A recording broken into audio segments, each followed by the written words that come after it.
know it and you believe it, but you're still not sure because you haven't seen the finished thing. And you say, okay, yes, it's working. Proud of it. The image. You can start. I start. So my job is art director and texturing artist. So I paint all of the models and I try to direct the artists to do their job. Not easy. Which is not easy all the time, no. But yeah, that's my job, painting and directing. So I start with a gray model like this, untextured and everything. And then first I start with the unwrap, so I basically make a 2D projection of the 3D model so I can paint on it, and I sort it so I know where everything is. And then I go into Substance Painter, and then after some hours it looks like this. Then I can import it in the game, and it looks like this. My favorite animation is the guy who goes to the saw, I think, to repair it. And then you can, as a player, you can switch on the saw. It's a bloody mess, but that's one of my favorite moments in the level. Yeah, I started as animator, got promoted to animation director. I'm the only animator, so there's no one to direct exactly. But yeah, Take One guys and me. In Shadow Tactics, I animated everything by myself, by hand. And this time we knew we just want the next step for Desperados. The amount of animations and the quality has to be bigger and better. So that's the reason why we thought about mocabbing. And then ultimately we landed on Take One as a partner who's situated in Belgrade in Serbia. And like going to the motion capture studio and coming back with like, you know, raw footage that has no sound, no models, no nothing. And first time we did this, we had kind of trouble defending it, or like you said, or imagining how it could be. But after the first batch came through, when we were like, okay, this is one finished cutscene and we know this works now. So basically we prepared a scene.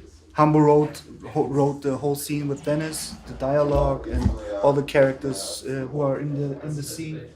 And then we made a quick blocking. So this is the blocking of the scene where we try to get a feeling of where is everybody standing, how is the movement around the scene, because we have only one camera. And in film you have several shots, over the shoulder shots and establisher and everything. And we have the problem, we have only one perspective, that's the top-down perspective. And we have to capture everything in one shot. Gracias, señorita. They come back, you just call me. You really shouldn't. We'll kill you next time. They can try. Guess you've been here a while. Spent your time pissing off the wrong people, huh? I'm the one that pissed off. But as you're here, maybe we can work together. Oh, no, you are not dragging me into this. I'm here for Frank. Surround the place. Don't let them get away. Amigo, you're already in it. And besides, you owe me one.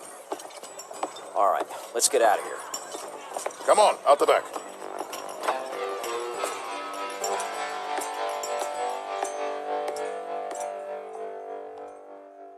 Yeah, we did a lot of research for settings because each level has to feel different.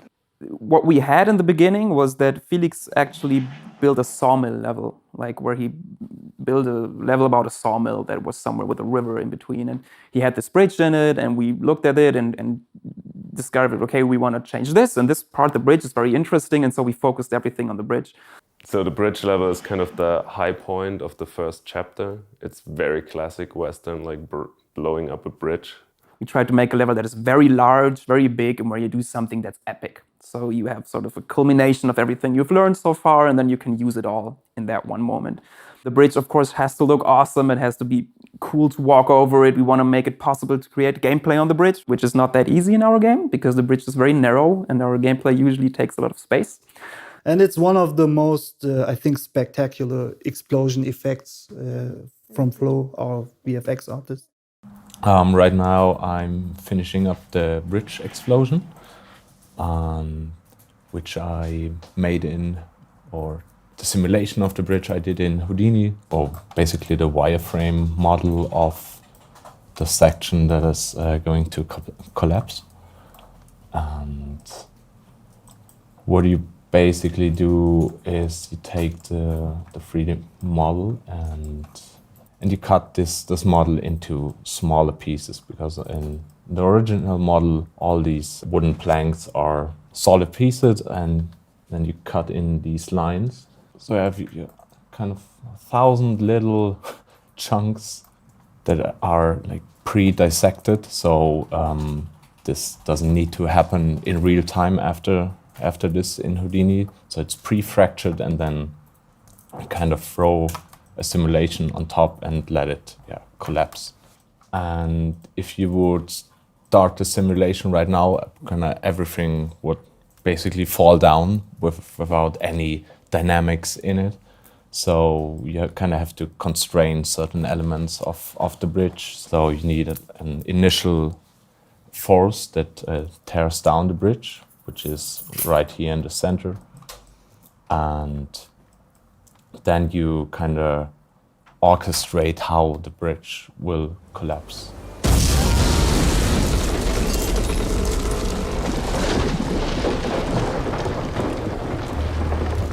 Down she goes.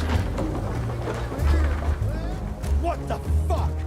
Nothing on the actual bridge explosion except staring at it and being like, huh, flow magic.